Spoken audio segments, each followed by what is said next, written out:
je suis... Mes sentiments sont mélangés. J'éprouve de la tristesse, de la colère, un sentiment de dégoût.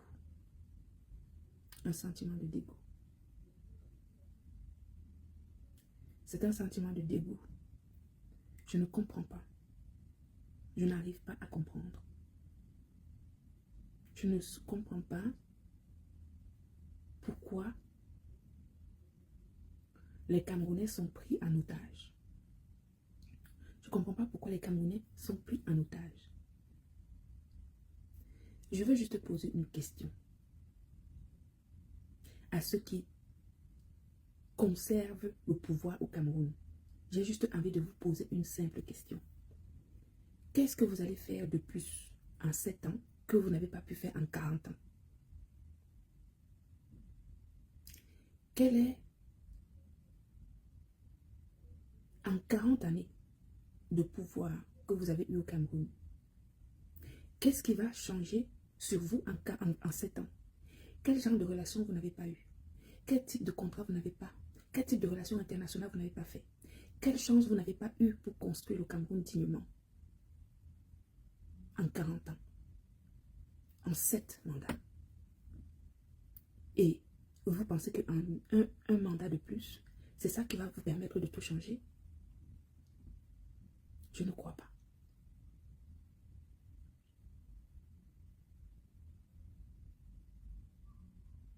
On ne peut pas accepter cela. Non pas, ce n'est pas une question d'ethnie, ce n'est pas une question de tribu. C'est une question de cohésion nationale. C'est une question de cohésion nationale. C'est d'abord le peuple qui prime avant toute chose. Je veux dire, c'est le peuple qui prime avant toute chose. Quand on aime son pays, on fait tout ce qu'il faut pour que le peuple reste uni.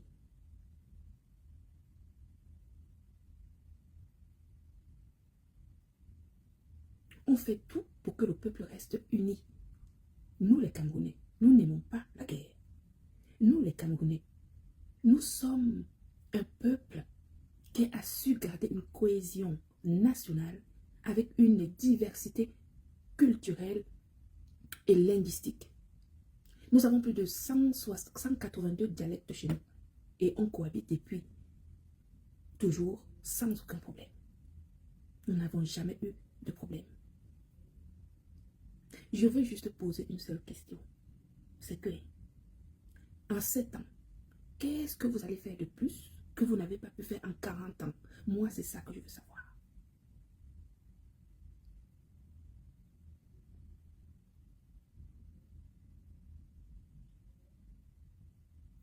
Qu'est-ce que vous n'avez pas pu? Qu'est-ce que vous avez en 40 ans? En fait, 40 ans, hein, c'est presque un demi-siècle. Je ne sais pas si vous vous rendez compte. C'est presque un demi-siècle. Un demi-siècle, véhicule, c'est presque 50 ans.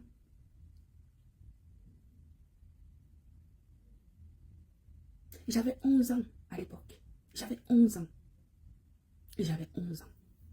Et aujourd'hui, j'en ai 51. Je veux comprendre. Je veux comprendre.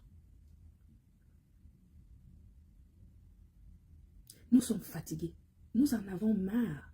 On a envie juste de changement. Est-ce que vous comprenez le mot? Quand on parle de changement, on veut changer. Même si c'est un rat qui vient là, on veut le rat. Si c'est un chien qui vient, on veut le chien. Si c'est un, je ne sais pas, c'est un criquet qui vient là, nous on veut le criquet. On veut seulement voir autre chose.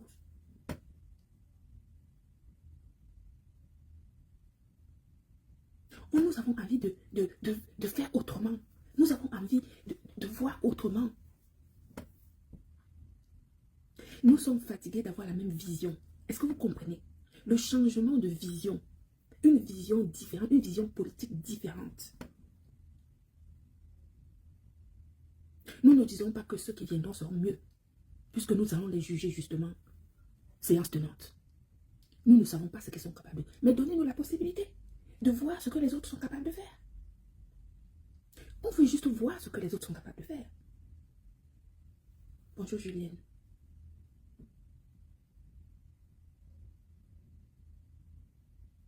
Nous voulons juste voir ce que les autres sont capables de faire. Pourquoi vous ne voulez pas nous donner cette possibilité? Nous, on commence à vieillir. Nous avons connu, moi je dis j'avais 11 ans en 82. J'en ai 51 aujourd'hui. Donc ça veut dire que je vais mourir peut-être, hein, parce que dans 7 ans j'aurai combien? 58 ans.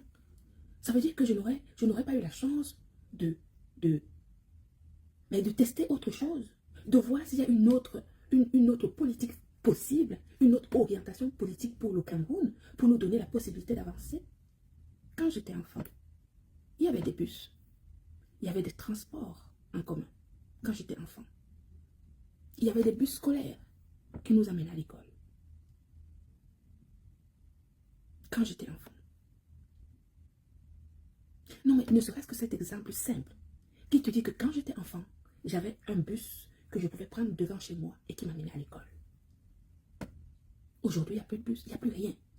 Non, mais est-ce que, je ne sais pas si vous vous rendez compte. Je ne sais pas si vous vous rendez compte qu'il y a toute une génération de sacrifiés. Nous faisons partie de la génération de sacrifiés. Ça dit que de 11 ans à 51 ans, tu n'as pas eu la possibilité de voir un Cameroun différent. Tu n'as pas eu la possibilité de rêver. Je parle de rêve. Le rêve d'un enfant, le rêve d'un jeune étudiant au Cameroun qui se dit, je finis mes études, je fais mon master, je peux postuler dans un concours de l'État sans corruption et que je puisse avoir, par mes compétences, par mes connaissances, le concours pour rentrer dans l'administration. Nos enfants au Cameroun ont arrêté de rêver. Nos enfants au Cameroun ont arrêté de rêver depuis longtemps. Depuis longtemps. Une pièce d'identité au Cameroun. La dernière fois quand je suis allée au Cameroun, je voulais faire une pièce d'identité. Il faut voir la corruption qu'il faut pour te faire une carte d'identité. C'est-à-dire la chose la plus élémentaire pour un citoyen camerounais.